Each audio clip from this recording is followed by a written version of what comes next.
Allah kita akan mulakan. Assalamualaikum warahmatullahi wabarakatuh. Waalaikumsalam warahmatullahi wabarakatuh. Innal hamdalillah nahmaduhu nasta'inuh wa natubu ilaihi wa nastaghfiruh wa na'udzu billahi min syururi anfusina wa min sayyiati a'malina. May yahdihillahu fala mudhillalah wa may yudlil fala hadiyalah.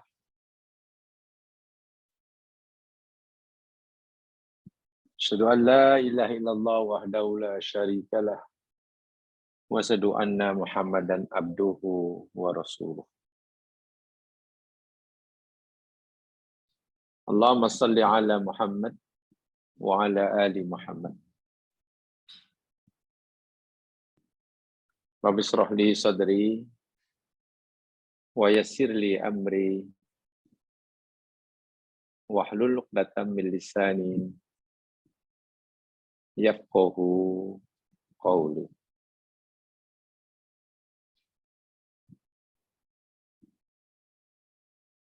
Didoakan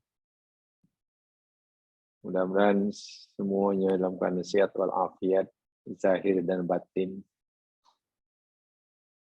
sentiasa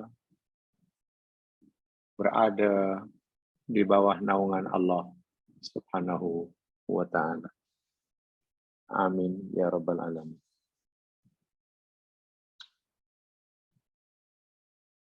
Insyaallah kita akan teruskan siri kajian kita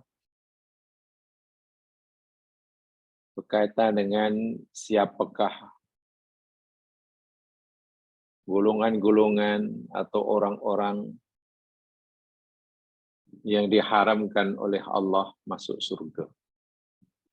Wa'iyadu billah, tuma'adu billah.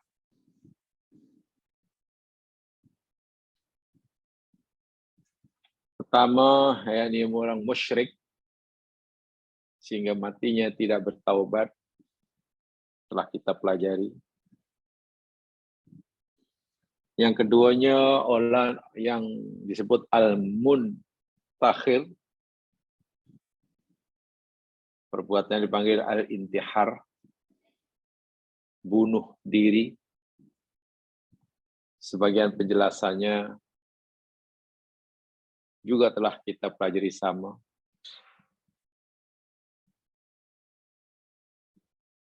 Bahkan daripada sebagian uraian minggu lepas, berdasarkan hadis sahih daripada Rasulullah SAW, yakni hadis riwayat Muslim yang saya bacakan,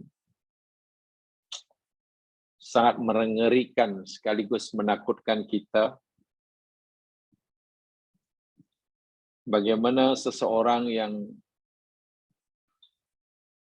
terlibat dalam peperangan melawan orang kafir, berjuang fi sabilillah,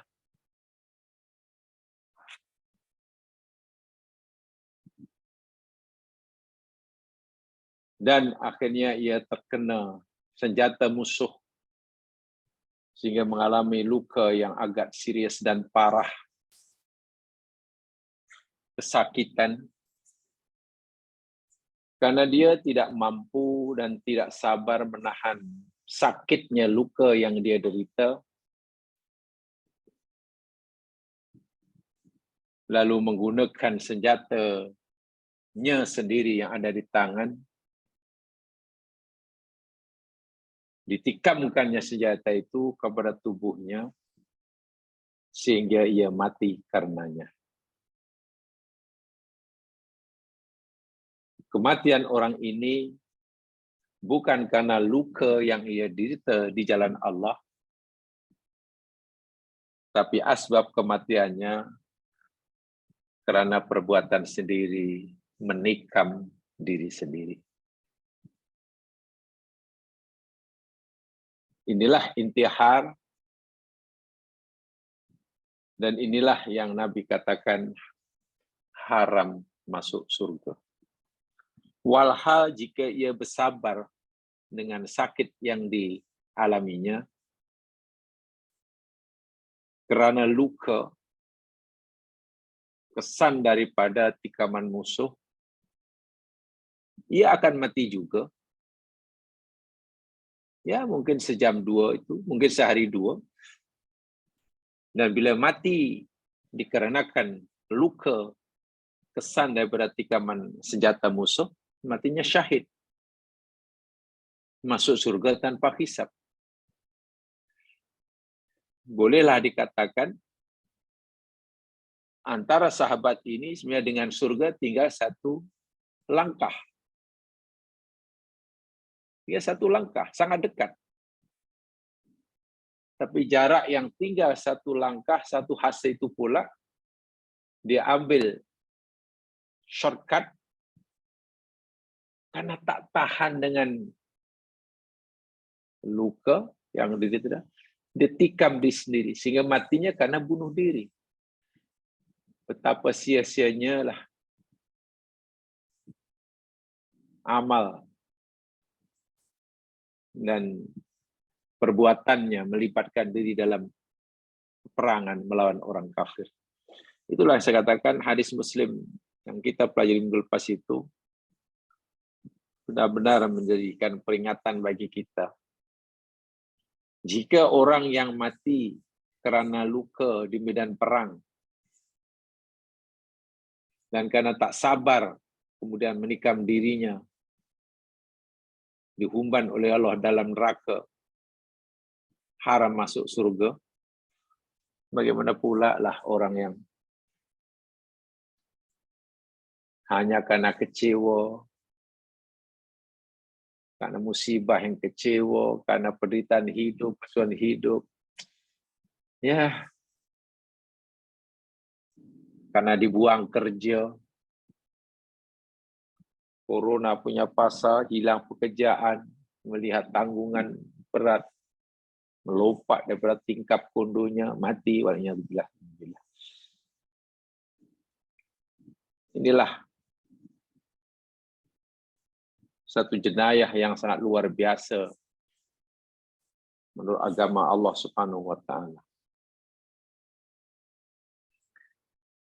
Nah, malam hari ini saya ingin menambahkan sedikit berkaitan dengan golongan kedua, yakni al-intihar, bunuh diri ini. Seperti mana yang saya telah sebutkan minggu lepas, yang ada kaitan dengan dalam dunia perubatan. Yang di dalam bahasa agama disebut taisirul maut. Dalam bahasa agama namanya taisirul maut. Dalam nota itu tak ada, jadi sini tambahkan. Taisirul maut. Kalau dalam bahasa Melayunya yakni memudahkan kematian. Taisirul maut. Mungkin dalam istilah perubatan, dalam dunia perubatan dipanggil euthanasia. E-U-T-H-A-N-A-S-I-A.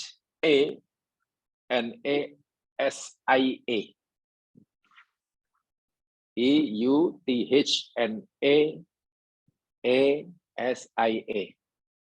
Tahu bacanya macam mana? Kami dulu diajar membacanya euthanasia. Ini sebetulnya berasal daripada bahasa Yunani kuno, bahasa Greek, yang terdiri pada dua patah kata, yang satu eu, i dan u, i dan u, itu bermakna senang atau baik, dan kalimah thanatos, thanatos, T-H-A-N-A-T-O-S, thanatos, yang berarti kematian. Jadi eu maknanya baik atau senang, thanatos kematian. Jadi euthanasia maknanya ya mati dengan senang lah. mati dengan senang. Di dalam dunia perubatan, ini kita kena faham khasnya, mungkin kita sebagai ahli waris saudara yang sakit yang dirawat di hospital, dan juga bagi dokter, sangat penting bagi dokter yang merawatnya. Maksudnya begini, jika ada seorang pesakit, seorang pasien umpamanya, paling sakit yang sudah kritikal, dah mungkin sebulan, 2 bulan di hospital, memang kritikal penyakitnya. Yang secara klinikal, dia hidup, tapi hidupnya bergantung kepada life support. Life support dia, life support dia, yakni bantuan peralatan.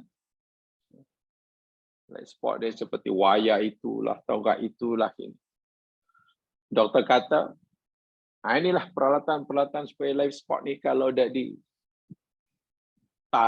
dicabut, dia mati, doktor kata. Tapi kalau kita biarkan, kita rawat, kita tetap beri dia oksigen, ya masih berfungsilah jantungnya umpamanya. Dan kadang itu. Doktor pun kata, ini nampaknya susah ini, sebenarnya klinikally dah mati. Kalau kita hentikan kalan oksigen, mati ini orang. Kalau kita cabut wayar-wayar ini, mati. Macam mana ni? Tuan-tuan, katalah bincang dengan ahli keluarga. Kita nak teruskan rawatan ini, dan hingga takdir menentukannya, mati. Dan kita tidak tahu berapa lama lagi. Tapi tentulah dengan meneruskannya, kosnya bertambah. Sewa itu, sewa bilik lah, sewa ward lah, dan lain sebagainya. Kena bayar. Atau mungkin bagi keluarganya, ialah kalau diteruskan, kena bayar ini pun sudah beribu-ribu, macam mana pula. Sedangkan harapan untuk sembuh tidak ada. Itu dibincang dengan keluarganya.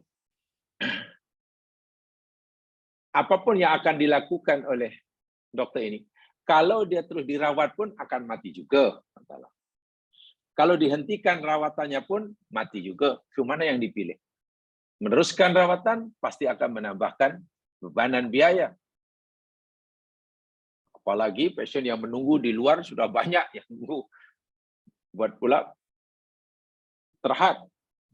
Nah, dalam perkara inilah Islam memberikan garis panduan agar sama ada dokter yang merawatnya atau ahli keluarga yang menjaganya tidak terlibat dalam perbuatan yang dipanggil al-intihar ini, bunuh.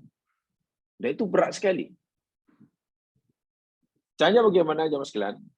Secara umum, taisirul maut atau eutanasia ini terbagi menjadi 2 jenis, 2 macam. Satu namanya eutanasia aktif, kedua eutanasia pasif. Satu aktif, kedua pasif. Eutanasia aktif adalah si dokter atau ya atas kesepakatan ahli waris katalah melakukan satu tindakan aktif, melakukan satu tindakan untuk mengakhiri kehidupan si pesakit ini, melakukan tindakan untuk mengakhiri hidup si pesakit ini dengan cara katalah ditambah dos obatnya, umpamanya, atau dilakukan injection untuk menggunakan mengakhiri, untuk melakukan tindakan supaya lebih cepat, tambahkan dos obatnya sebab dengan mendapatkan akan mati, atau dicabut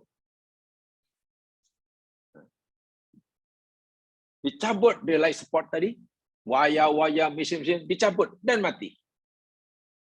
Ini namanya eutanasia aktif. Bila itu yang dilakukan, hukumnya haram. Hukumnya haram. Karena ia telah melakukan satu tindakan, yang tindakan itu mengakibatkan hilangnya nyawa. Aktif. Itu haram. Itu tidak boleh. Yang kedua, yakni eutanasia pasif. Eutanasia pasif. Pasif ini yakni si dokter mungkin dengan persetujuan ahli waris menghentikan upaya perawatannya. Katalah sepatutnya jam sekian dibagi obat, dia tak lagi bagi obat. Sepatutnya sekarang ini oksigen kena ditukar karena tabung oksigen ini sudah habis, kena tukar yang baru, dia tak tukar. Sepatutnya oksigen, tabung oksigen kena tukar karena dah habis, tapi tak tukar. Sepatutnya dibagi obat jam sekian, tapi tak dibagi. Jadi makna tidak melakukan apa-apa tindakan. Itu namanya pasif. Dengan tindakan dokter atau persetujuan ahli waris, yakni tidak melakukan apa-apa tindakan, tidak bagi obat walaupun dah masa untuk bagi obat, tidak tukar tabung tong oksigen, walaupun tong oksigen yang lama sudah habis kena tukar baru, dan akhirnya mati. Akhirnya mati. Ini eutanasia pasif. Hukumnya harus. Hukumnya harus. Kenapa hukumnya harus, jamaah sekalian? Memang kedua-dua tindakan ini akan mengakibatkan kematian. Tapi bila kita dihadapkan terhadap dua perkara yang sama-sama menimbulkan madarat, kalau aku tambah dos obatnya pun mati, kalau aku injek dia dengan ini pun mati, kalau aku cabut semua peralatan-peralatan medik ini mati, atau kalau aku, kata dokter, kalau kita biarkan saya tak teruskan rawatan, mati juga. Kedua tindakan itu sama ada aktif atau pasif, akibatnya kematian. Bila kita berhadapan dengan dua madarat, al-irtifaq akhafud dararain. Yakni kita mesti melakukan perbuatan yang paling ringan madaratnya. Yang paling ringan madaratnya. Dan tindakan yang paling ringan yakni menghentikan rawatan. Yang tentu akibatnya mati. Kenapa menghentikan rawatan dianggap yang paling ringan madaratnya? Iya, karena jamaah sekalian, ini kaitannya dengan hukum berobat. Kita sakit, apa sebenarnya hukum berobat itu? Wajibkah? Sunnahkah? Atau harus? Orang sakit, kemudian nak berobat itu harus, ataupun wajib, atau apa? Atau sunnah. Di sinilah ulama berbeza pendapat. Tetapi berdasarkan hadis sahih, saya ingat dulu pernah kita pelajari juga hadisnya, bagaimana ada seorang yang sedang mengalami sakit surah. Surah itu yakni kalau dalam bahasa kita sakit epilepsi. Apa tuh epilepsi? Apa? Masalah bahasanya kasar sangat. Gila babi gitu. Kasar sangatlah. Ya, khinzir majnun. Supaya lebih halus dibahasa Arabkanlah. Penyakit khinzir majnun. Dia jumpa Rasulullah, ini perempuan.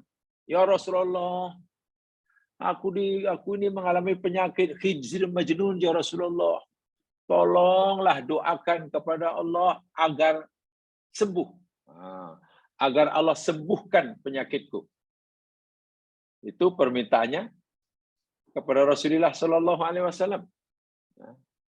Lalu Nabi menjawab, begini Puan, karena yang mintanya itu perempuan. Aku bagi pilihan kepada kamu. Jika kamu bersabar dengan penyakitmu itu, epilepsi itu, sabar karena itu ujian Allah, maka kamu dapat surga. Tapi jika kamu memilih untuk aku berdoa pada Allah agar Allah sembuhkan kamu, pun aku akan doakan. Dan insya Allah kamu akan sembuh. Nabi suruh pilih. Sekarang mana yang kamu nak pilih? Kamu tetap suruh aku untuk memohonkan kesembuhan kepada Allah buat kamu dan kamu akan sembuh? Atau kamu bersabar? Dan bila kamu bersabar, kamu dapat surga. Bila Nabi beri tawaran itu, maknanya berobat itu bukannya wajib. Kalau wajib, pasti Nabi akan terus berdoa. Tidak perlu memberi tawaran. Disitulah ulama berpegang, pendapat, berobat itu rupanya tidaklah wajib. Apalagi dalam keadaan yang sudah kritikal seperti itu. Lalu perempuan tadi, ya Rasul, ini asbir. Kalau itu ya Rasul, aku bersabar. Dia bilang, aku bersabar. Jadi, tidak meminta Nabi berdoa pada Allah agar penyakitnya sembuh. Aku bersabar. Tapi ya Rasul, walau bagaimanapun, tolonglah tetap doakan aku ya Rasul, jika nanti penyakit epilepsiku menyerang diriku, khinzir majnunku menyerang aku, tolonglah mohonkan kepada Allah agar Allah menjaga auratku. Itu yang diminta. Karena bila dia tak sedarkan diri, dia sudah tidak sadar lagi, auratnya terbuka. Auratnya terdasan, yalah orang dah ke epilepsi macam mana? Dan dia betul-betul sedih jika auratnya terbuka tanpa disedari. Lalu mohon pada Rasul, ya Rasul, kalau begitu doakanlah kepada Allah agar jika sekiranya epilepsi menyerang diriku, agar Allah sentiasa menjaga auratku. Dia rupanya tidak minta Nabi mendoakan agar dia sembuh. Tapi mohon kepada Nabi agar Nabi mendoakan jika serang epilepsi, auratnya terjaga. Dan Nabi doakan itu. Jadi akhirnya orang itu penyakitnya tetap tidak sembuh. Nah, berdasarkan hadis sahih itu jamaah sekalian, maknanya berobat ini bukan wajib. Buktinya Nabi berpilihan. Sebab itulah eutanasia pasif tidak meneruskan rawatan, dan dengan tindakan yang diambil oleh dokter yang merawat atas dan ahli keluarganya, permintaan ahli keluarganya, tidak meneruskan perawatan, itu perbuatannya dibenarkan. Menghentikan rawatan itu dibenarkan oleh syarat berdasarkan hadis tadi. Yaitu jika dengan tindakan dokter yang merawatnya, yakni tidak memberikan rawatan, menyebabkan si pasien itu mati, maka tidak dikira sebagai bunuh orang. Tidak dikira sebagai bunuh orang. Itu alasan yang membenarkan eutanasia pasif itu hukumnya harus. Walaupun pendapat ini tidak disepakati oleh semua ulama, tetap saja ada yang berpendapat apapun tindakan yang dilakukan oleh kita yang menurut sunatullah menyebabkan kematian, hilangnya nyawa orang lain, hukumnya tetap berdosa. So, bagi pendapat yang ini sangat keras.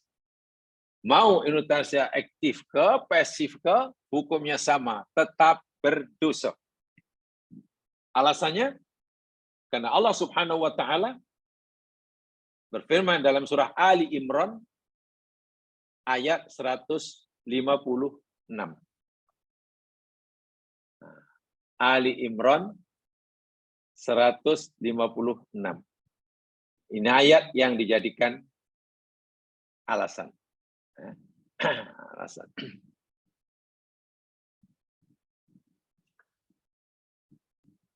A'udzu billahi minasyaitonir rajim. Allahu yuhyi wa yumit. Wallahu bima ta'maluna basir. Allah yuhyi, dialah yang menghidupkan, yumitu, dan dialah yang mematikan. Wallahu bima ta'maluna basir, dan Allah itu maha melihat kepada apa yang kamu kerjakan. Allah mempunyai sifat Asmaul Husna 99. Dari 99 nama Allah yang baik itu, ada nama Allah Al-Muhyi, yang maha menghidupkan, Al-Mumit, yang maha mematikan. Artinya apa? Hak untuk mematikan atau menghidupkan itu hak mutlak Allah Subhanahu wa taala. Sehingga tidak ada sesiapa pun yang punya hak untuk membunuh orang lain dengan apa alasan sekalipun. Karena hak untuk mematikan atau menghidupkan itu hak Allah. Habis macam mana dalam peperangan boleh membunuh orang? Ya, karena Allah membenarkan. Itu karena Allah yang membenarkan. Kalau tidak, Masya Allah. Orang kafir melawan orang Islam, ya dibunuh. Orang munafik itu orang kafir. Statusnya di akhirat. Bahkan lebih bahaya daripada orang kafir. Orang munafik ini sangat membahayakan karena ia berada di tengah orang Islam. Madarat yang ditimbulkan oleh orang munafik itu lebih sangat besar dibandingkan madarat yang ditimbulkan oleh orang kafir. Kalau orang kafir jelas di luar. Ini orang munafik ini di kalangan orang Islam. Banyak kali sahabat Nabi, terutama Umar bin Khattab, minta keizinan kepada Rasulullah SAW agar ia diizinkan bunuh saja si munafik ini. Buat susah je musuh. Nabi tak pernah memberi izin. Alasan Nabi satu, karena Allah tak benarkan. Artinya kalau ikut Umar, ya kalau ikut Umar, bunuh orang ini layak, patut dibunuh. Masalahnya Allah tak benarkan. Karena kalau dibunuh, mana kita yang mematikan. Sedangkan hak untuk mematikan atau menghidupkan itu Allah Subhanahu wa ta'ala. Ini. Jadi situ bagi saya penting, dan secara pribadi daripada saya belajar dahulu, saya mengikuti pendapat yang kedua tadi. Eutanasia pasif hukumnya harus, tapi kalau eutanasia yang aktif hukumnya haram, karena dikira bunuh diri. Dan itu bagi saya itu sangat mustahab diketahui, khasnya oleh pasukan-pasukan perubatan dan juga ahli keluarga si sakit bila menghadapi keadaan seperti itu. Apa yang patut dilakukan? Jangan sampai setelah sekian lama kita diuji oleh Allah dan bersabar, tapi di hujung-hujungnya malah tidak sabar. Ini rugi sekali. Seperti sahabat tadilah, yang berperang di jalan Allah, sabar.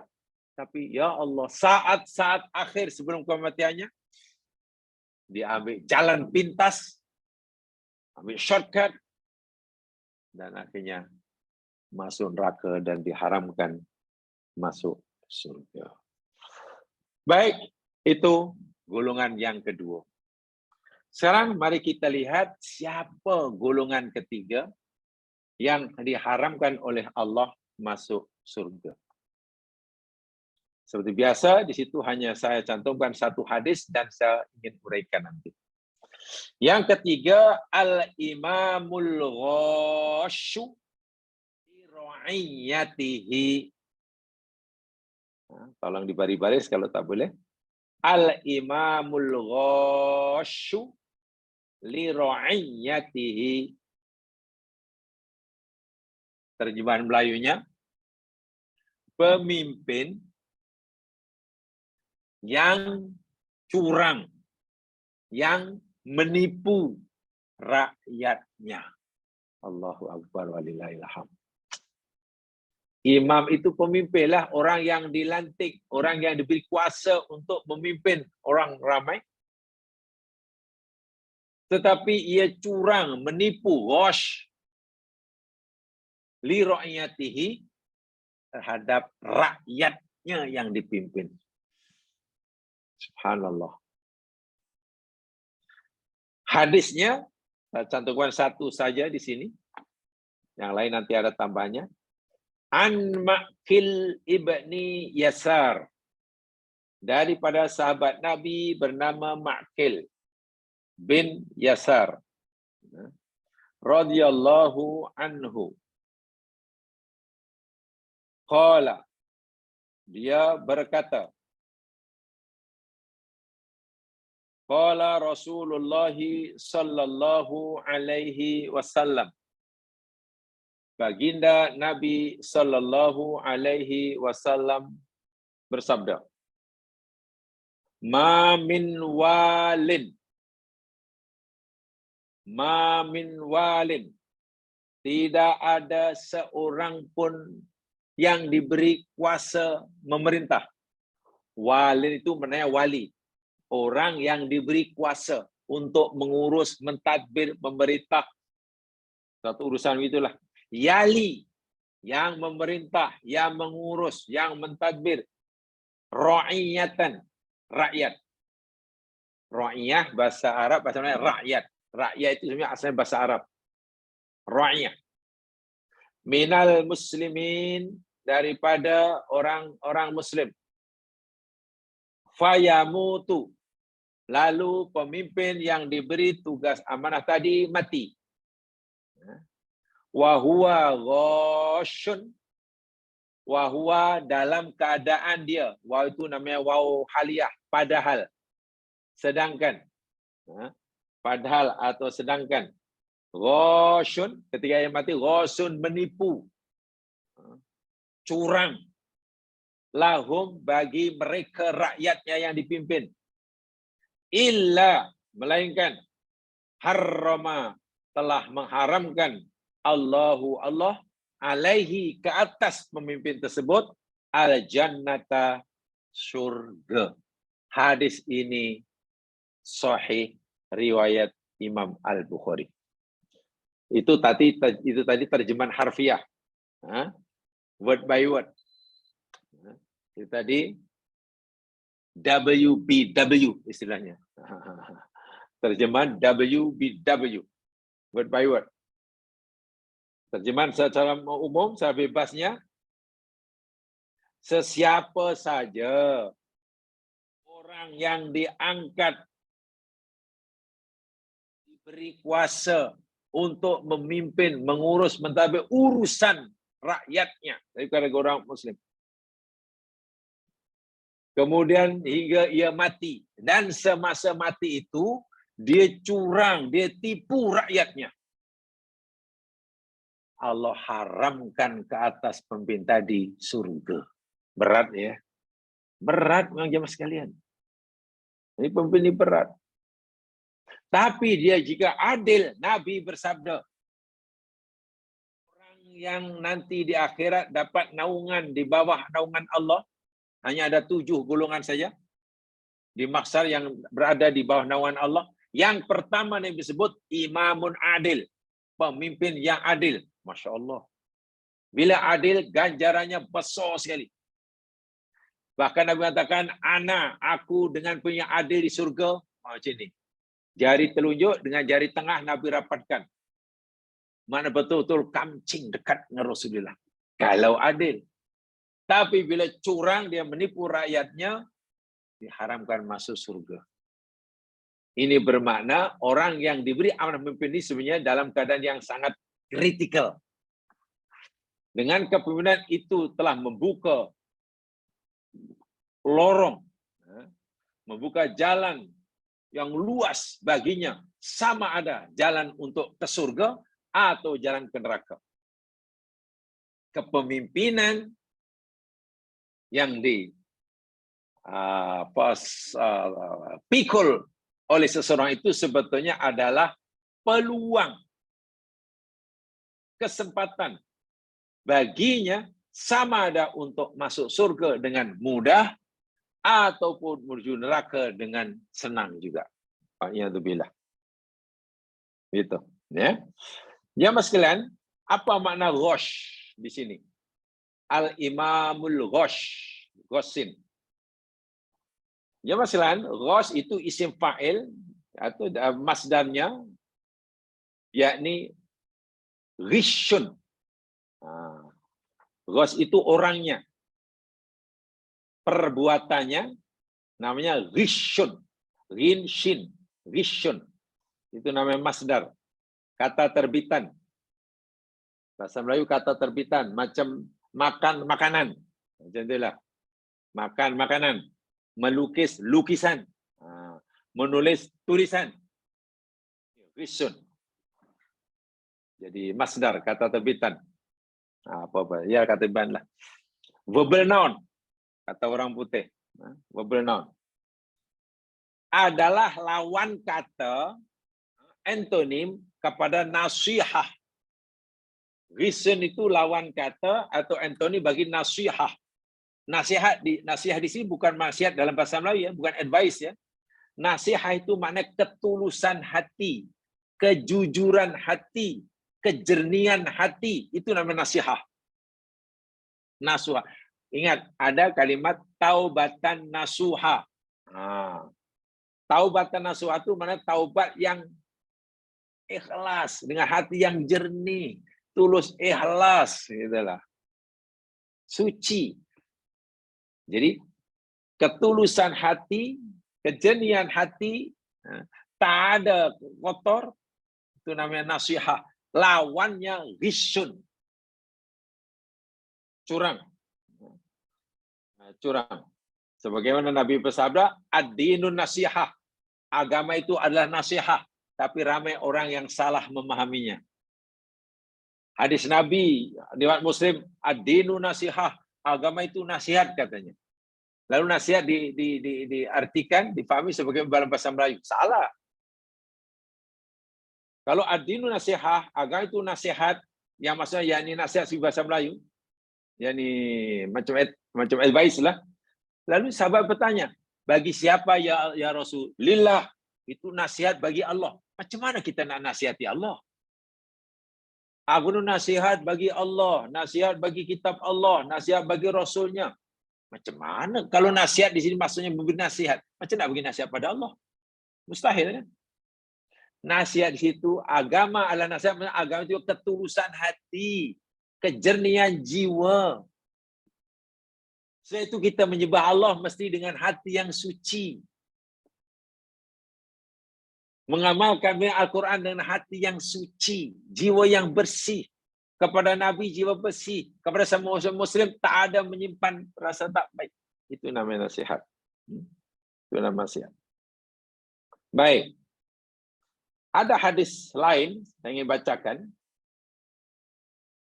sebelum kita uraikan yang lebih kurang sama maksudnya dengan hadis ini. Riwayat Imam Bukhari daripada Ubaidullah bin Ziyad. Ubaidillah bin Ziyad. Dia suatu hari ia pergi ziarah kawan dan sahabatnya namanya Maqil bin Yasar. Maqil bin Yasar yang menjadi perawi hadis yang dibacakan tadi. Maqil bin Yasar ini sedang sakit. Jadi Ubaidillah bin Ziyad pergilah ziarah. Karena dia sakit yang menyebabkan kematiannya. Faqala lahu Maqil, ketika Ubaidillah bin Ziyad menziarahi, melawat Maqil bin Yasar, Maqil berkata kepada Ubaidillah, Ubaidillah, inni muhaddithuka hadithan sami'tuhum Rasulullah SAW. Ubaidillah, ini ya, aku nak beritahu kamu Satu hadis sahaja yang aku pernah dengar sendiri daripada Rasulullah. Allahu Akbar, sahabat ni lain ya maksudnya. Sedang sakit pun dia sempat menyampaikan hadis yang dengan Rasul kepada orang lain yang belum tahu. Sakit tu. Tengah sakit, di borak antara yang melawat dengan yang sakit, menyampaikan hadis Nabi. Luar biasalah sahabat. Ya Allah. Dia tak tanya, ini sakit macam mana, apa ceritanya, macam mana. Apa hadis itu? Aku mendengar Nabi bersabda, "Ma min abdin istar'ahullahu ra'iyatan." Yakni, tidak adalah seorang hamba yang Allah beri amanah untuk memimpin. Falam yahudha binasihatin. Tetapi dia tidak menjalankan, melaksanakan kepemimpinannya, amanah itu dengan baik. Sebenarnya curang, tidak jujur, menipu kepada rakyatnya. Illa lam yajid raihatal jannah. Melainkan orang itu nanti di akhirat tidak akan mendapatkan aroma surga. Jangankan masuk surga, menghidu bau surga pun tidak. Maknanya dengan hadis ini. Ancamannya saja beza. Yang dikatakan haram masuk surga, yang hadis yang kedua ini dengan matan, dalam Bukhari juga, tidak mendapatkan bau surga. Dalam hadis yang lain, Imam Tirmizi, dari hadis Imam Tirmizi, daripada Abu Sa'id Al-Khudri, baginda bersabda, "Inna ahabban nasi ilallahi yaumal qiyamah wa adnahum minhu." Sesungguhnya manusia yang paling dicintai oleh Allah pada hari kiamat dan manusia yang paling dekat makomnya dengan Allah, yakni imamun adil, pemimpin yang adil. Masya Allah. Bila pemimpin itu adil, jaminannya kata Nabi, itulah orang yang paling dicintai oleh Allah dan paling dekat makomnya dengan Allah pada hari kiamat. Wa abghadun nasi ilallah wa ab'adahum minhu majlisan imamun ja'ir. Dan manusia yang paling dibenci oleh Allah dan paling jauh kedudukannya daripada Allah pada hari kiamat, imamun ja'ir, pimpin yang zalim, yang curang, yang menipu rakyat yang dipimpinnya.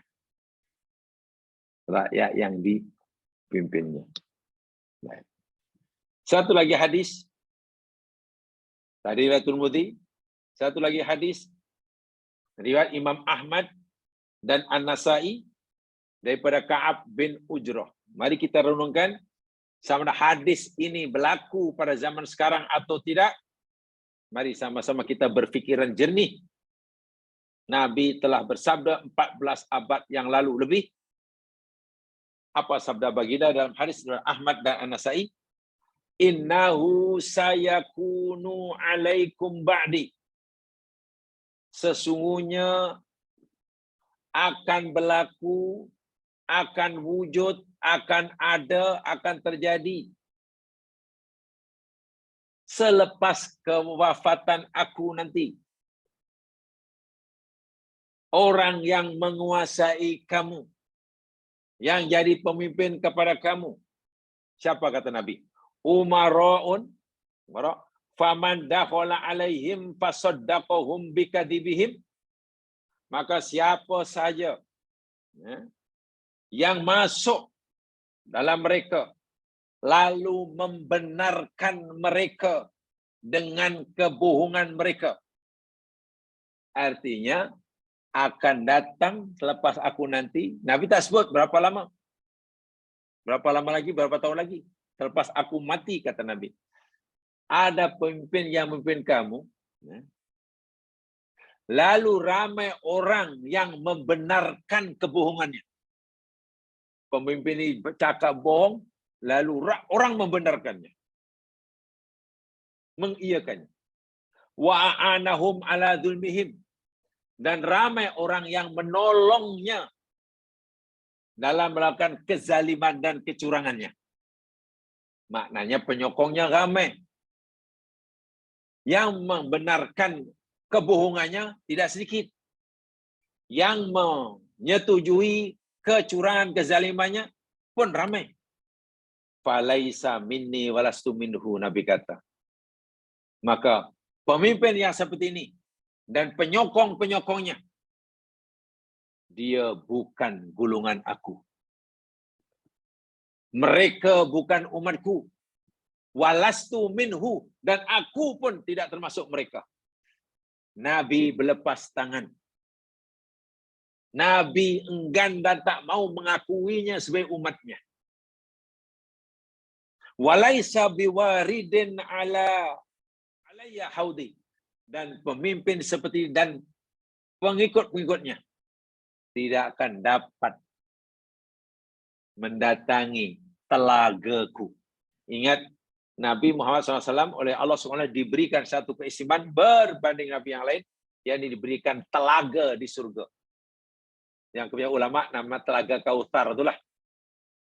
Semua umat Nabi yang diiktiraf oleh Nabi sebagai umatnya layak memenuhinya. Tapi orang ini tak akan dapat. Sebaliknya, wa mallam yusaddiqhum bikadzibihim, dan siapa yang tidak membenarkan kebohongannya, dia cakap bohong tapi tak mau benarkannya, dia bohong, saya tak percaya. Itulah menafikannya. Walam yu'inhu ala dzulmihim, dan dia tidak menyetujui kezalimannya, tidak menyetujui kecurangannya. Mana mentanglah. Fahuwa minni. Nah, orang-orang seperti ini yang tidak mau membenarkan, meyakini kebohongannya, tidak mau menolong kezalimannya, orang ini adalah golongan aku, kata Nabi. Aku daripadanya dan mereka daripada aku. Wa sayaridu ayal haud, orang sebenarnya akan ada peluang datang ke telagaku. Nabi telah bersabda 14 abad yang lalu. Sekarang kita boleh renungkan seluruh dunia. Orang diberi amanah bohong, ramai juga yang membenarkannya. Ada orang diberi amanah curang, ramai juga yang menyokongnya. Ini bahaya sekali. Dalam agama sebetulnya, kalau kita ingin tetap diakui oleh Nabi Muhammad sebagai umatnya, yang benar kita benarkan, siapapun pelakunya. Yang salah tetap kita salahkan, siapapun orangnya.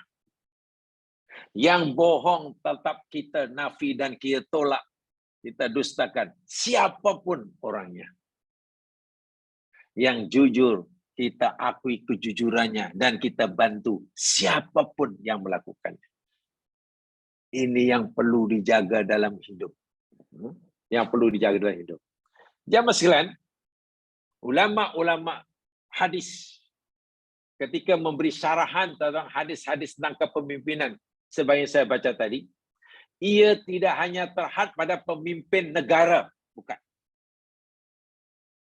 Terhad pada pemimpin negara saja, bukan. Pemimpin negeri saya, tidak.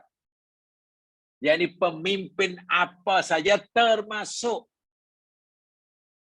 imam dalam rumah tangga. Termasuk imam pemimpin dalam rumah tangga. Pemimpin yang dikuasa dalam pertubuhan, dalam persatuan, dalam apa sajalah. Maknanya ada tanggung jawab. Ada tanggung jawab.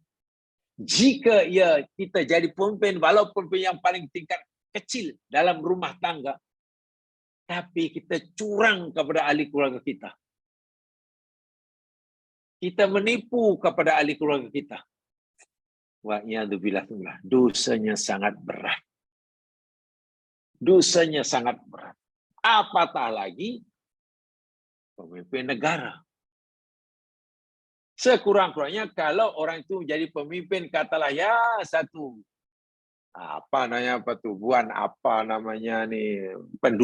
penduduk ya mungkin berapa rumah yang ada. Kalau rumah tangga ya berapa orang yang jadi mangsa. Tapi kalau pemimpin negeri, pemimpin masyarakat, pemimpin negara, subhanallah. Ini ulasan yang dimaksud imam di sini jangan dipahami terhad hanya pemimpin yang besar suatu negara. Tapi pemimpin dalam apa saja. Ya mungkin dia jadi lantik jadi ketua, jadi presiden. Presiden apa? Presiden Persatuan Catur. Persatuan Catur. Kan banyak ahlinya. Tipu pula ahlinya. Tanpa disedari oleh ahlinya. Apa saja. Pemimpin jadi ketua apa? Oh, saya dilantiklah jadi pengurusi, tapi jadi pengurusi persatuan Kutu banyak. Persatuan Kutu. Oh, bayangkan. Ahlinya 50 orang. Ahlinya 50 orang. Main Kutu bukan RM1, RM2. Paling tidak 5.000. 5.000 setiap bulan. Jadi kalau 50 orang ahli, lah kan 250.000 tu. Ditipu pula. Tah ke mana? Berat sekali. Kalau adalah jadi presiden, lah kan gempak juga kan, gah juga kan jawatannya. Apalagi kalau nanti buat business card ke apa ni kan presiden. Kan dia saya presiden, kalau pengarah lawan pasar apa? Kutu. Yang penting kan ada, yang penting dapat gelaran presiden. Atau mungkin ada benda PM. Yang penting ada PM. PM bukan Prime Minister, pengerusi masjid. Okeylah. PM pengerusi masjid. Curang pula. Allahu Akbar. Laporan keuangan tidak jujur, tidak boleh. Dosa. Nabi telah ingatkan 14 abad yang lalu. Prinsipnya jamaah sekalian, kepemimpinan dalam Islam ini, amanah kepemimpinan di dalam Islam, mulai dari kepemimpinan yang paling kecil hingga paling besar, apa prinsipnya? Al-imamatu taklifun, la tashrifun. Kepemimpinan itu adalah taklif. Taklif itu bebanan. Taklif itu tanggung jawab. Bebanan. Tugasan. La tashrif. Bukan kemuliaan, bukan advantage. Tapi orang berebut ingin jadi pemimpin karena tidak melihat bahwa pemimpin itu adalah pertanggungjawaban. Orang mungkin memandangnya jadi pemimpin ini banyak peluang. Ini masalahnya. Tasyrif. Dianggap sebagai tasyrif, kemuliaan. Sebab mungkin nanti saya boleh gini. Nah, kalau dari awalnya sudah begitu, wal'iyadzubillah, makna hadis Nabi yang sangat berat amarannya ini pasti dilanggar. Berbaloikah jika katakanlah kita sebagai pemimpin curang dan tidak amanah dengan kepemimpinan yang kita ini, dengan kecurangan kita mendapatkan pulangan, katalah kita dapat itu, dapat ini, dapat ini, dari susah jadi senang, dari miskin jadi kaya, dan sebagainya. Dan mungkin kita dapat menikmati berapa lama? Mungkin 10 tahun. Berbalaikah seronok 10 tahun, sedangkan di akhirat haram masuk surga. Allahu Akbar walillahil hamd. Ia kalau sempat menikmati hasil tipunya, hasil curangnya. Bagaimana kalau dia mati ketika ia sedang curang dan menipu? Allahu Akbar walillahil hamd. Itulah sebenarnya yang boleh menyelamatkan manusia ini, jemaah sekalian. Bukan undang-undang kita, tapi iman dalam hati kita. Bila setiap manusia ini ada iman kepada Allah Subhanahu wa taala, ada iman, takwa pada Allah. Dia hanya takut kepada Allah. Undang-undang manusia itu nomor 2. Karena dia lebih takut neraka Allah daripada mungkin ditangkap oleh polis. Dia lebih takut diharamkan masuk surga daripada dipanggil oleh SPRM. Ini Islam mengajar begitu. Jadi penyelesai segala jenayah ini sebenarnya kena patuh kepada syariat Allah Subhanahu wa taala. Ingat, kepemimpinan itu adalah tanggung jawab, bukan tasyrif, bukan kemuliaan. Bukan kita anggap sebagai satu advantage lah, peluang ini itu salah. Imam kita Asy-Syafi'i rahimahullah, kebanyakannya mengikut mazhab Asy-Syafi'i. Walaupun mungkin tidak semuanya pendapat Syafi'i kita ikuti, kadang-kadang mungkin kita ikut pendapat Imam Malik dalam satu perkara banyak. Atau mungkin ikut Imam Abu Hanifah banyak. Ya, sering di Malaysia pun begitu. Walaupun mazhab yang resmi Syafi'i, seringkali tidak semua pendapat Syafi'i kita ikuti. Contoh bila Ramadan.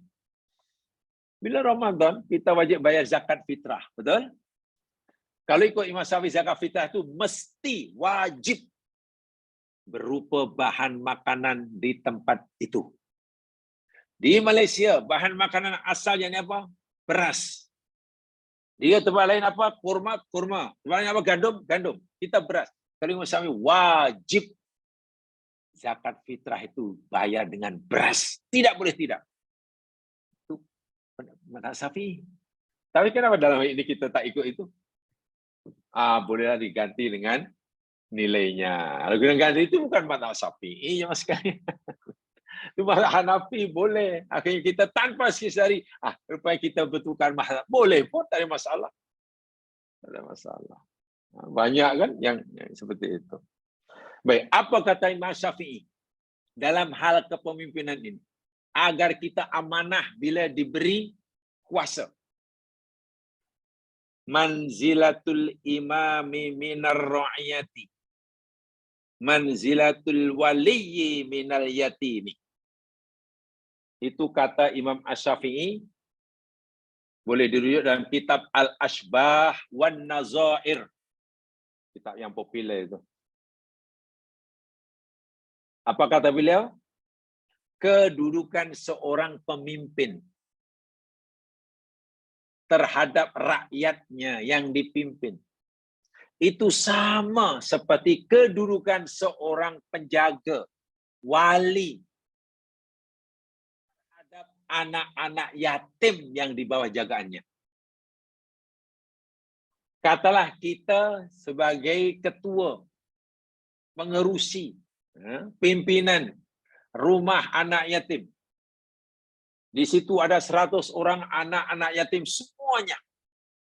Kita ketuanya yang bertanggung jawab mengurus kebajikan mereka.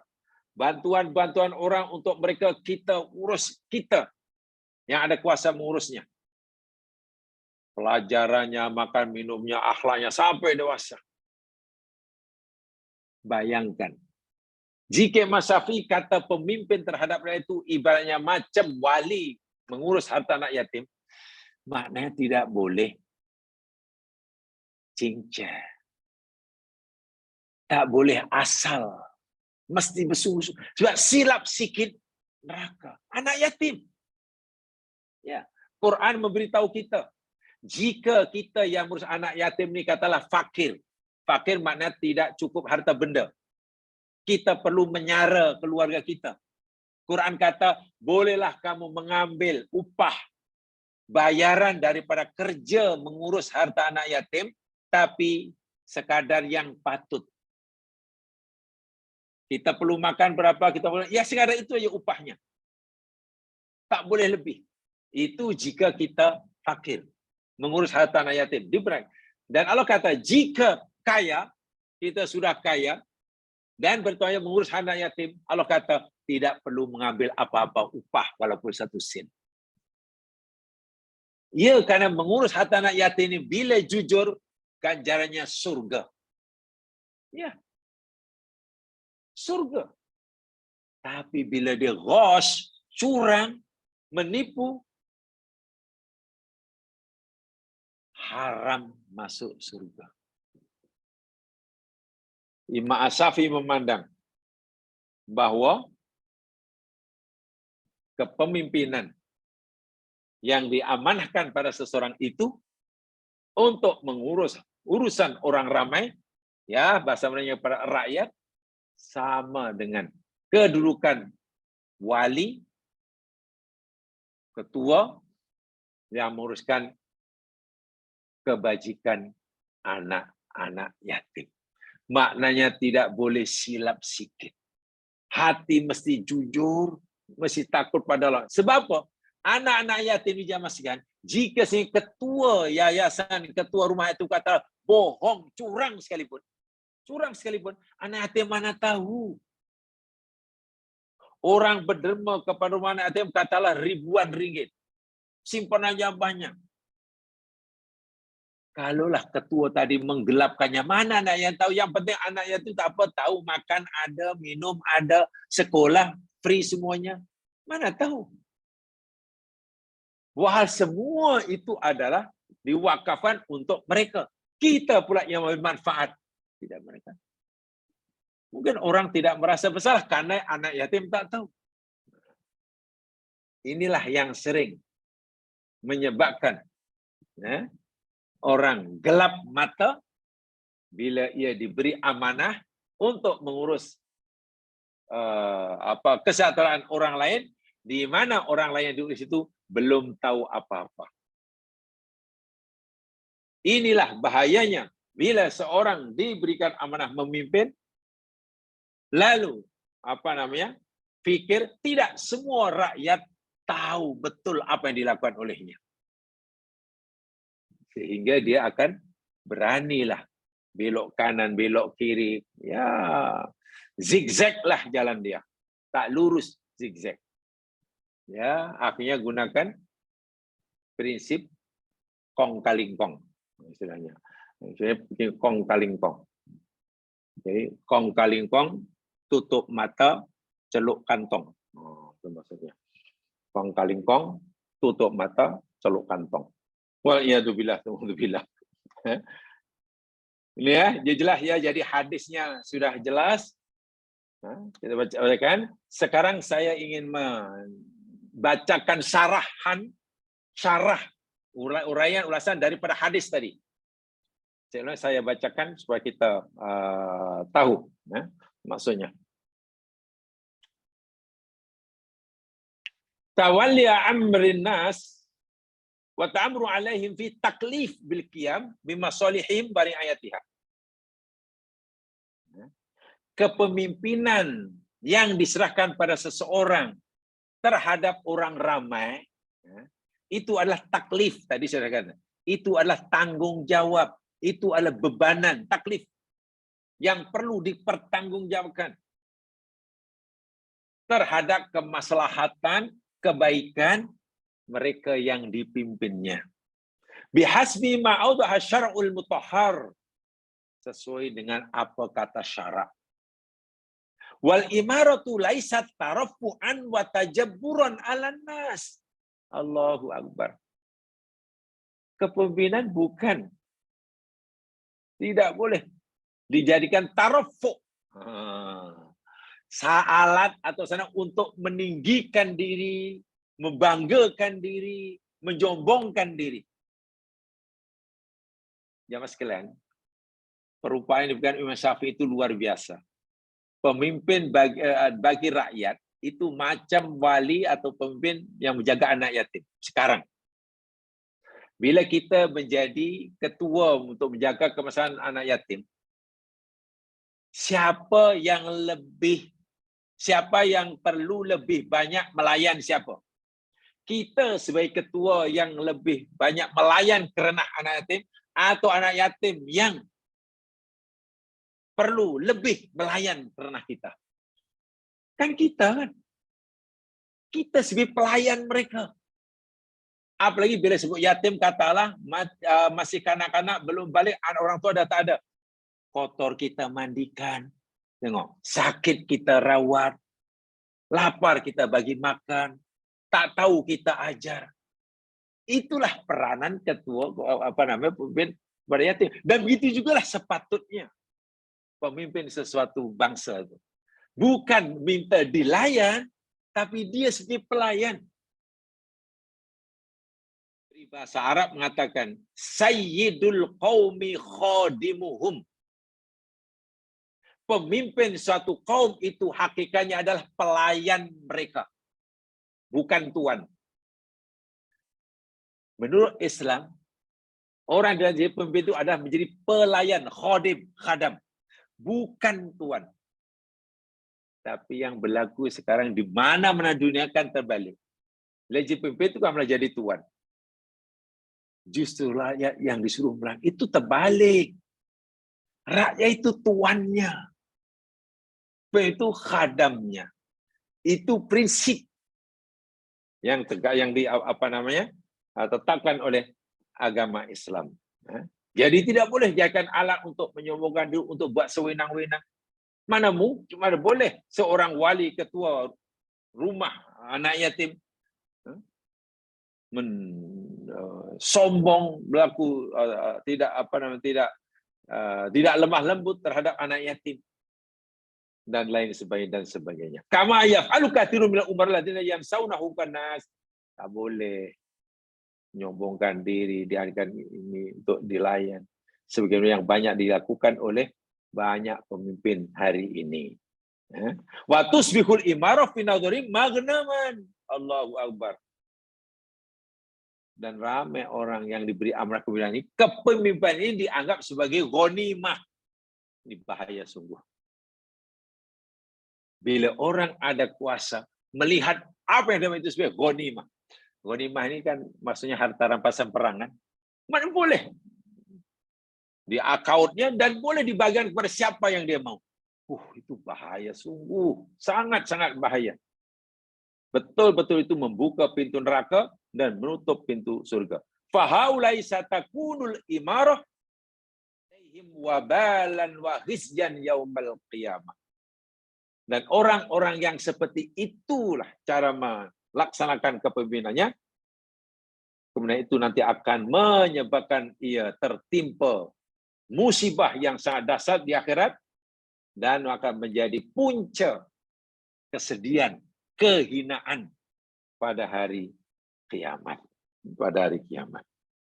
Jadi hadis ini jelas sekali. Rasul Shallallahu Alaihi Wasallam memberitahu kita bahwa tiap-tiap seseorang yang Allah jadikan ia pemimpin bagi orang ramai punya tanggung jawab sepenuhnya terhadap kepemimpinannya. Mahma qallat, walaupun mungkin kepemimpinan itu hanya kecil aja ya, sebagai ketua rumah tangga, ketua rukun tetangga kan kecil. Apatah lagi yang besar. Pergi haji, pasti kan ada ketuanya. Siapa ketua rombongan? Ada. Ini macam mana kita nak pergi bercuti ni, nak melancong boleh tak? Okey, berapa orang? Ada 10 orang. Ada ketuanya. Ketua itu pemimpin lah tu. Itu pemimpin. Jadi bukan hanya terhad pada pemimpin negara saja. Yasmulu dalikal amir walau kana ala tati nafar. Dalam syarah hadisnya. Kemudian itu tetap dikatakan wali, pemimpin, walaupun yang dipimpin hanya 3 orang. Tengok, walaupun hanya 3 orang. Wa yasmulu kadzalika rajul fi baiti wa imra'atu fi baitiha. Demikian juga seorang suami di rumahnya menjadi pemimpin bagi istri dan anak-anaknya. Allahu akbar. Fa qassara fi haqqi ra'iyati wa lam yaru wa yansahu laha. Bila ia mensia-siakan kewajibannya, mengabaikan hak-hak orang yang dipimpin dalam rumah tangga, bermakna ia telah membuka pintu neraka baginya. Ingat Rasulullah SAW telah memberi peringatan pada setiap kita yang menjadi ketua rumah tangga. Kafa bil mar'i ithman ayyudayya mayyakut. Cukup besar dosa seseorang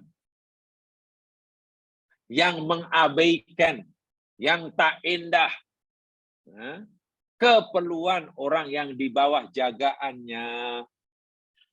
Dalam ini suami tak kisah tentang keperluan rumah tangganya, makan minumnya, kesehatannya, kependidikannya, tempat tinggalnya, tak kisah. Dia asyik main wow aja. Suami kerja main wow aja. Macam mana tu? Tak kisah. Antarlah aku pandai-pandai lah. Nah, besar. Mana boleh tu? Nabi sendiri kata cukup besar dosa dia. Cukup besar dosanya.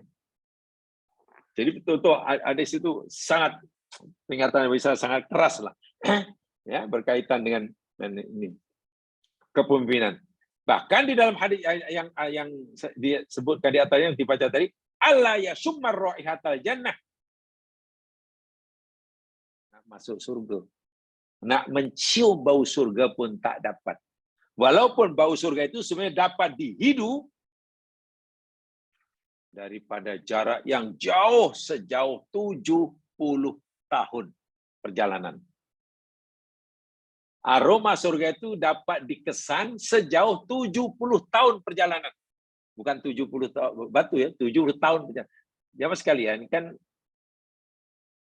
di dunia ini pun kalau kita mengukur jarak pun, kalau yang saya tak yakin lah, kan dengan cara macam-macam ya. Kalau jarak itu dekat, kita ya gunakan meter lah. Gunakan sentimeter, kaki, meter, jadi pakai kilometer. Berapa? Oh, kilometer, sebatu. Oh, ini 1000 kilometer. Oh, ini berapa? 100.000 kilometer. Tapi kalau dah jauh sangat, jamaah sekalian, katalah bumi dengan planet yang lain, takkan nak mengukur dengan kilometer. Sehingga bila dah jauh antara planet, biasanya akan diukur dengan apa namanya, AU istilahnya. AU. Jadi aeronautical unit. Aeronautical unit itu yakni jarak antara bumi hingga matahari. Jarak bumi matahari itu 1 AU. Yang jaraknya lebih kurang 150 juta kilometer. Jadi kalau itu berapa jarak antara bumi dan 1 AU. Kalau itu berapa jarak antara bumi dengan Jupiter? Oh, katalah 2 AU umpamanya. Dah lain. Bila jauh lagi, tak lagi AU lagi, tak laku. Pakai light year. Tahun cahaya. Berapa nih jarak bintang ini, galaksi ini? Oh, itu jaraknya 1 tahun cahaya. Artinya cahaya saja perlukan 1 tahun untuk menempuh jarak jauh itu. Jauh tu dah tak boleh kilometer. Pakai tahun cahaya, light year dah. Oh, ini 1000 tahun. Oh, ini 1 bilion tahun. Setelah itu bila Al-Quran kata, hadis Nabi kata, bau surga itu dapat dihidu daripada jarak sejauh 70 tahun. Itu jangan heran.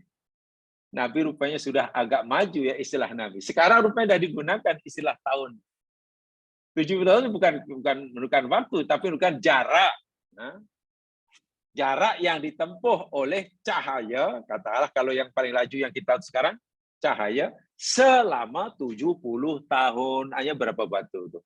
Dalam Quran bahkan ada 1 tahun sama dengan 1 hari sama dengan 1000 tahun. Ada dalam Quran. Dalam surah Sajadah ada, dalam surah Al-Ma'arij lagi. Bagi malaikat 1 tahun menyamai 50.000 tahun menurut hitungan kamu. Apa tu maknanya? Jadi ayat-ayat itu sebenarnya kaitannya dengan apa ya? Pertama tentang persamaan, relativity masa itu relatif. Yang kedua cerita tentang kepantasan bergerak.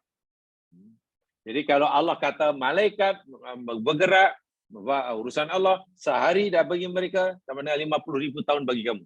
Itu mana merupakan kepantasan malaikat bergerak sangat-sangat laju. Sehingga jarak yang malaikat boleh tempuh 1 hari bagi dia, 1 hari mungkin bagi saat bagi kita. Kalau kita menempuhnya dengan menaiki kendaraan yang terbuat dari cahaya, memakan masa 50.000 tahun. Bayangkan. Malaikat hanya perlu 1 hari, kita perlu 50.000 tahun.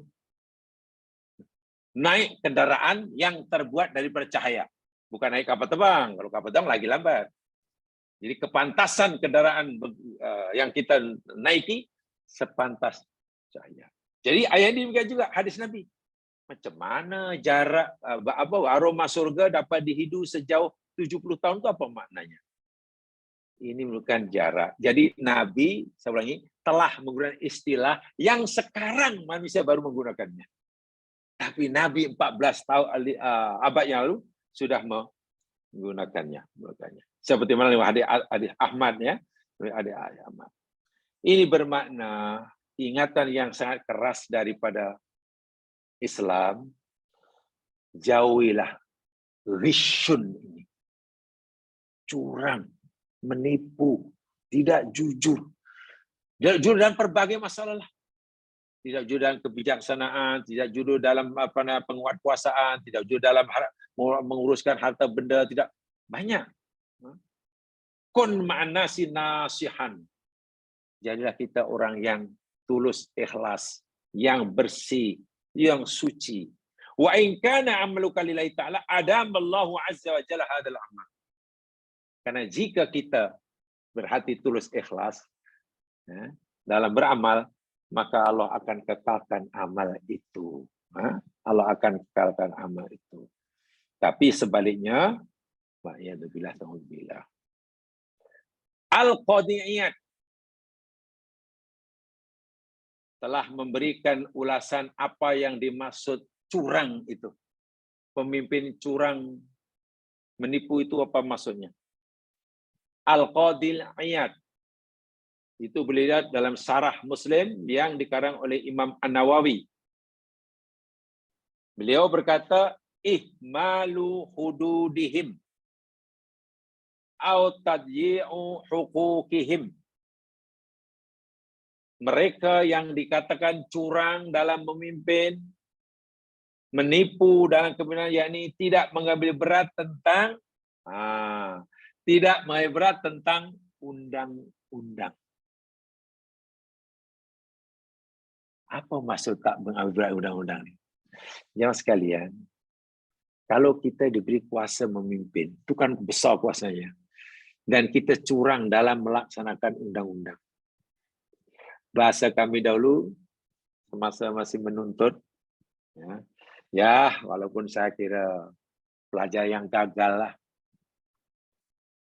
Saya kira berjaga karena hanya 4 semester je belajar fakulti undang-undang. Gagal lah tu. Karena terpaksa belajar 2 universiti, 1 pengajian Islam, 1 fakulti undang-undang. Maunya 2 sekali. Tapi karena masalah biaya dan tak mampu, pilih 1 aja lah. Semasa belajar undang-undang, ada kaedah istilah kami dulu. Undang-undang dunia ini dalam di Indonesia dipanggil bukan undang-undang, dipanggil hukum. Di sini panggil undang-undang. Hukum di negara kita ini memang sangat-sangat zalim. Sebab hukumnya jadi macam pisau katanya. Bila kamu punya kuasa dan kamu nanti akan menjalankan undang-undang, dan undang itu macam pisau, kamu zalim. Kamu akan masuk neraka. Kata pensarah. Hukum macam pisau tu macam mana, Prof? Kamu tahu pisau? Tahu.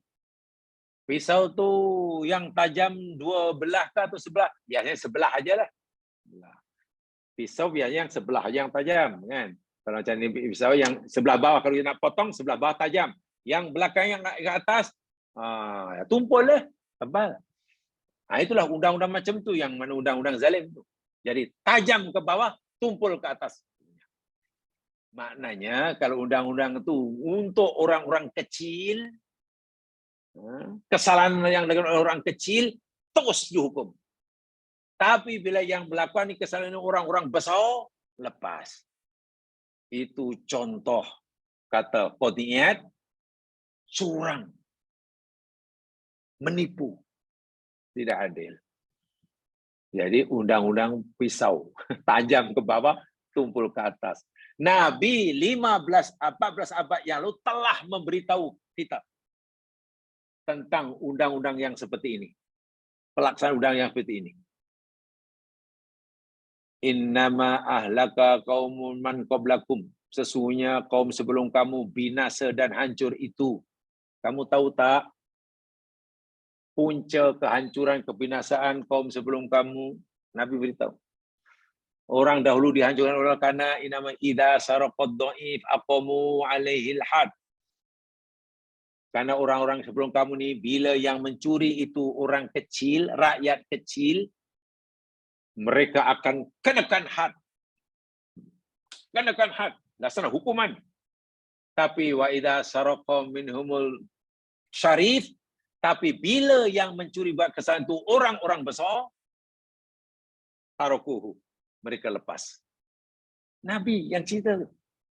Lalu Nabi bersumpah, walladzi nafsu Muhammadin biyadi, demi Allah, demi zat yang jiwa Muhammad, jiwaku berada di genggaman tangannya. Lau anna Fatimah bint Muhammad saraqat laqata'tu yadaha. Jika sendiri Fatimah binti Muhammad, mana anak baginda sendiri lah. Jika Fatimah binti Muhammad, anakku sendiri mencuri, aku akan kerat tangannya. Itulah. Itu Rasulullah. Jangankan orang lain, anak sendiri pun kalau salah, aku akan ngerat tangannya. Karena orang dahulu dihancur oleh Allah, mereka tidak adil dalam melaksanakan undang-undang. Undang-undang mereka macam pisau, tajam ke bawah, tumpul ke atas. Atau undang-undang macam sarang laba-laba. Sarang laba-laba. Bila kelkatu yang melanggarnya sangkut, namanya kelkatu. Kelkatu langgar salah apa? Tapi bila melanggar itu katalah burung Garuda, lepaslah. Kata yang melanggar apa namanya ini tupai. Tupai kan besar, lepas kalau tupai. Monyet lagi lepas. Tapi coba kalau yang berani melanggar sarang laba ni kelkatu ke pepatung, tak sempat mengucap. Maknanya hanya berlaku pada orang yang lemah. Ini bukan kata saya, ini kata qadiyat. Dikutip oleh Imam An-Nawawi. Itu contoh pemimpin yang ghos, menipu. Perbuatannya itu akan menutup pintu surga baginya, membuka pintu neraka. Tadyi'i huquqihim, dan mengabaikan, mensia-siakan hak orang yang dipimpinnya. Tak peduli langsung. Sedangkan orang yang dipimpin macam anak yatim yang dibantu ada hak. Tapi ketua yayasan atau rumah yatim langsung tak peduli. Au tarki himayati hauzatihim, atau tidak menjaga melihara keselamatan, tak peduli. Orang ini selamat atau tidak, makan atau tidak, terancam bahaya atau tidak. Masing-masing lah. Allahu Akbar. Wa mujahadati aduhim au tarki siratil adifihim faqad ghassahum. Tidak menegakkan keadilan, mengabaikan kewajibannya, mengabaikan hak yang dipimpinnya, itulah faqad ghassahum, kata qadiyat. Pemimpin macam itu telah masuk dalam golongan menipu dan curang. Lihat dalam Sahih Muslim, syarah Sahih Muslim karya Imam An-Nawawi. Jadi sangat-sangat tegas, sangat-sangat tegas. Sehingga Rasul telah beritahu, tidak mudah. Memang tidak mudah. Sebab itulah kalau kita faham agama, ngeri ya. Ngeri, zaman jadi pemimpin ngeri. Tetapi ganjarannya surga, bahkan paling laju masuk surga jika dia adil. Ya. Jadi memang sangat kritikal. Sangat kritikal. Tapi itulah. Ya, mungkin dah akhir zaman ya. Kepimpinan kadang sudah dianggap sebagai satu tasyrif sehingga orang berebut. Aisyah radhiyallahu anha ummul mukminin habibatur Rasulillah pernah berkata, Rasulullah SAW pernah bersabda, Manil tamasa ridallah bisakhotin nas radhiyallahu anhu wa ardo anhun nas. Sesiapa saja semasa hidup di dunia, khasnya pemimpin, sama ada pemimpin kecil atau pemimpin besar, yang sentiasa mencari ridho Allah dalam melaksanakan, menjalankan kepemimpinannya. Walaupun ramai orang tidak menyukainya. Kita sebagai pemimpin menjalankan amanah, hanya takut kepada Allah, lurus seluruhnya. Kalau tak boleh, ya tak boleh. Kalau halal, ya halal. Kalau haram, ya haram. Kalau layak, ya layak. Sehingga ramai orang yang tak suka kita. Katalah begitu. Apa kata Nabi? Allah ridho pemimpin seperti ini. Dan suatu hari nanti Allah akan jadikan ramai orang ridho, suka orang ini. Sebaliknya, manil tamasa ridon nas, bisa khotillah. Sesiapa saja pemimpin yang dalam kepemimpinannya yakni mencari keridhaan orang yang dipimpin. Yang penting orang suka terus sokong saya, yang penting orang sokong saya. Walaupun tindakannya itu menyebabkan Allah murka. Yang penting tetap orang yang menyokong. Tetapi tindakannya salah dari hukum syara. Apa kata Nabi? Ashotallahu, sakitallahu alaihim, wa ashotu alaihin nas. Allah murka kepada pemimpin yang seperti itu, dan suatu hari Allah akan gerakkan hati manusia membenci pemimpin seperti ini. Tapi kan akhir zaman memang terbalik. Untuk mengekalkan kepemimpinan kan mesti memastikan seramai yang boleh penyokongnya. Kalau bertambah-tambah dengan cara apa sekalipun, walaupun cara itu tidak direstui oleh Allah. Inilah bahayanya. Sangat bahaya. Saya ulangi bahayanya jamaah sekalian. Bila itu dilakukan oleh kita, tidak jadi pemimpin, bermakna perbuatan kita itu telah menutup pintu surga bagi kita dan telah membuka pintu neraka. Tak bahaya, Pak? Kalau dikatakan itu kepuasan, berapa lama dia puas? Kalau dia itu kebanggaan, berapa lama bangga? Sedangkan bila sudah dijemput oleh Allah, malakul maut sudah diarah perintah oleh Allah untuk menemuinya.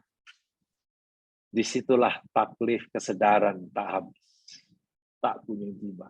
Dan tidak boleh lagi ada peluang yang kedua. Jadi Islam ini benar-benar membimbing kita. Berat? Iya. Bahwa ianya tidak mudah? Iya. Tetapi bukan benda yang mustahil. Bahkan ianya sesuatu yang manis. Jika ianya dipatuhi dengan hati yang ikhlas, bila ia ditaati berdasarkan ikrarnya, inna sholati wa nusuki wa mahyaya wa mamati lillahi rabbil alamin. Kan itu yang telah diikrarkan. Hari-hari telah mengikrarkan itu. Maka ia menjadi mudah. Jamaah sekalian, kewajiban kita sebagai orang yang dipimpin, kalau kita menjadi rakyat lah, ya kita sentiasa mohon kepada Allah Subhanahu Wa Taala. Mohon kepada Allah Subhanahu Wa Taala agar kita sebagai yang dipimpin atau mereka yang diberi amanah memimpin sentiasa dapat bimbingan daripada Allah. Karena dalam pepatah Arab, kita ini hanya ada satu pilihan daripada dua pilihan. Dalam hal ini kita hanya ada satu pilihan daripada dua pilihan. Pilihan itu ialah kun imaman muta'an. Jadilah kamu imam atau pemimpin yang boleh ditaati. Kalau kita yang jadi pemimpin, jadilah pemimpin yang boleh ditaati. karena kejujuran kita. Tapi kalau kita tak mampu jadi pemimpin yang boleh taati, au makmuman muti'an, atau jadilah kamu makmum yang taat. Jika kita jadi pemimpin yang boleh ditaati, bila kita jadi makmum yang patuh dan taat. Itu aja. Ibarat dalam solat, kalau kita layak, jadilah imam. Tapi imam yang boleh ditaati, diikuti oleh makmum lah. Jangan salah. Bacaan kena betul, kena ini, jalan. Kalau kita mungkin tak layak di imam, jadilah makmum yang ikut imam. Itu saja. Jangan mentang-mentang karena imam nampak muda, atau kita anggap kita lebih pandai, lalu kita tak ikut imam. Itu kita bukan makmum. Dan bila imam salah, makmum suruh ingatkan. So itu ada doa jemaah sekalian. Kadang saya Allah Akbar. Ini doa daripada Nabi ya, tapi karena kita nak membacanya agak gimana ya? Saya doanya agak keras jemaah sekalian ya. Hadis ini riwayat Muslim. Bersumber daripada istri Nabi Aisyah Ummul Mukminin radhiyallahu anha. Beliau berkata, aku mendengar Rasulullah SAW pernah bersabda telah berkata di rumah. Ketika Nabi SAW berada di rumah Aisyah Ummul Mukminin, karena itu malam itu giliran Aisyah Ummul Mukminin. Ummul Mukminin Aisyah mendengar Nabi berkata dalam doanya. Dan doanya sangat-sangat boleh katakan keras lah. Tapi adil. Karena doa Nabi berbunyi begini. Allahumma, ya Allah, man wuliya min amri ummati syai'an. Siapa saja yang engkau beri amanat untuk memimpin umatku. Siapa yang engkau beri amanah kepemimpinan untuk memimpin umatku. Fasyaqqa alaihim. Tapi dia menyusahkan rakyatnya. Fasquq alaihim. Susahkan dia ya Allah. Bukan berat doa macam itu. Itu Nabi yang doa tu. Wa man wuliya min amri ummati syai'an farafaqa. Ya Allah, siapa saja yang Kau beri amanah memimpin terhadap urusan umatku.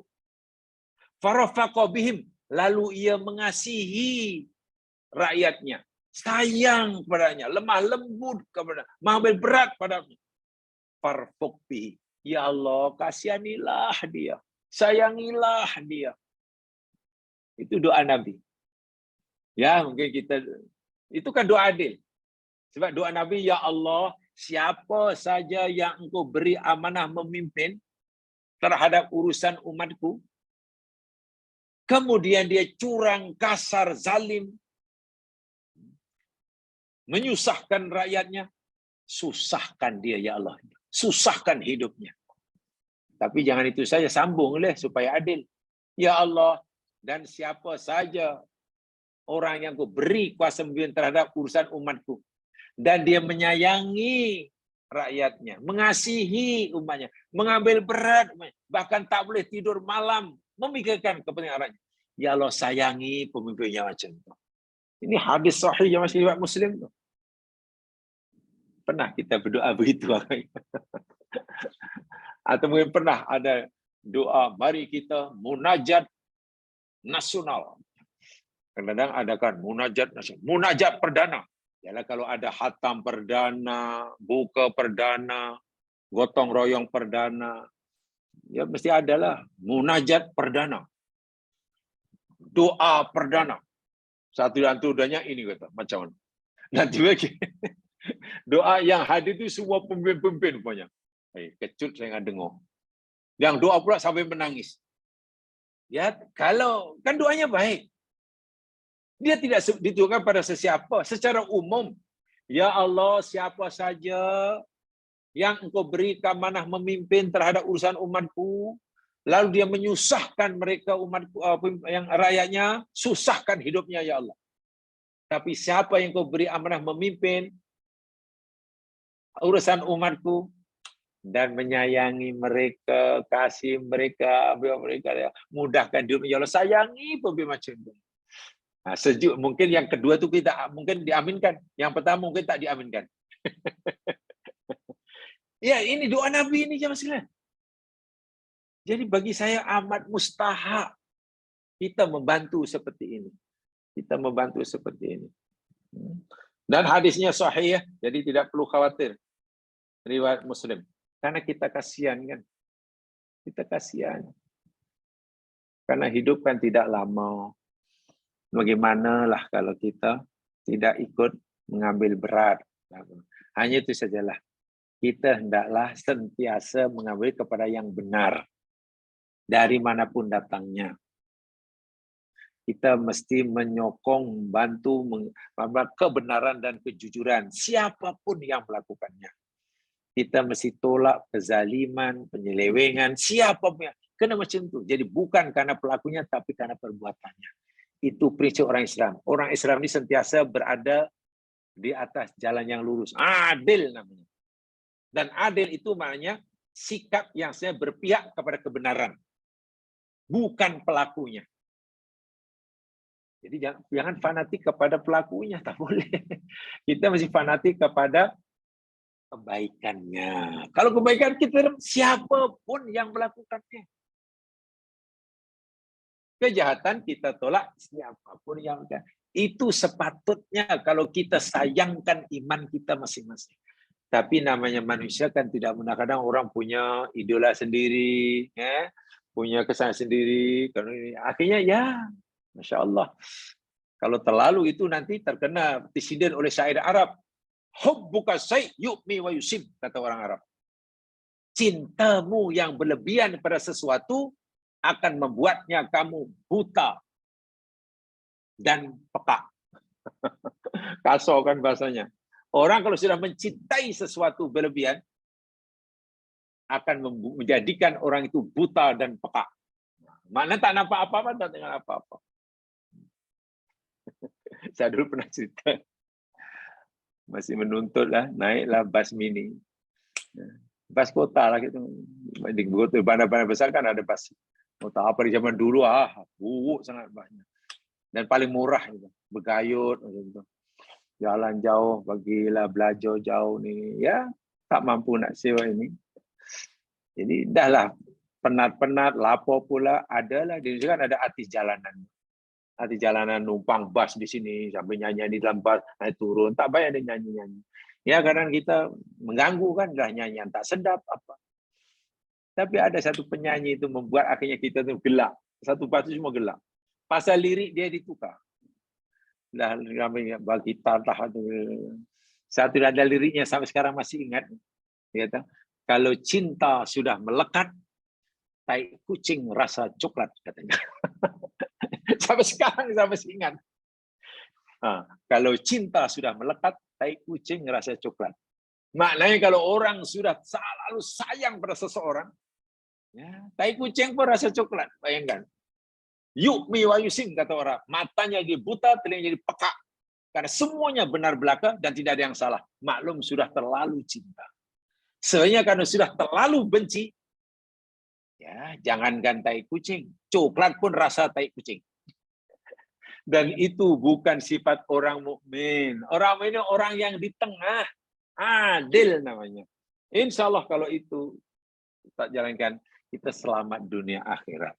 Dunia dan akhirat. Kita orang muslim sayang pada agama kita ya, sayang pada iman kita masing-masing. Ya mas sekalian, itu saja tempat kita pelajari malam hari ini. Mudah-mudahan lah memberi manfaat, bisa menyampaikan.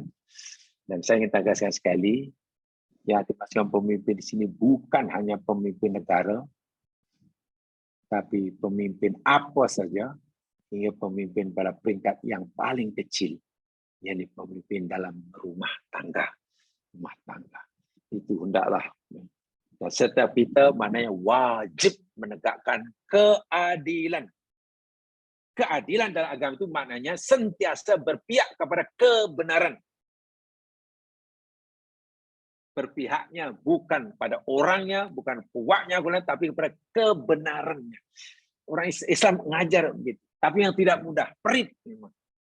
Karena orang bergerak kepada kebenaran sahaja daripada alif hingga ya, awal hingga akhir, itulah namanya istiqomah. Bukan sekejap ni, sekejap ni. Kita penat, hidup kita penat. Hati sedih, kecewa dan penat. Dan lebih penat nanti bila malakul maut menjemput kita. Wa'iyadzubillah, ta'udzubillah. Kita wajib menjaga iman kita masing-masing. Karena tentu mungkin kita tidak mampu menjaga iman saudara kita. Yang wajib jaga agama dan iman masing-masing. Mudah-mudahan dapat manfaat daripada yang disampaikan. Kurang lebihnya mohon dimaafkan. Mari untuk dengan bacaan Iqarah dan surah Wal Asr. Subhanakallahumma bihamdika asyhadu an la ilaha illa anta astaghfiruka wa atubu ilaik. A'udzu billahi minasyaitonir rajim. Wal 'asr innal insana lafi khusr illa alladziina aamanu wa 'amilus shalihaat tawassaw bil haqq wa tawassaw bis sabr.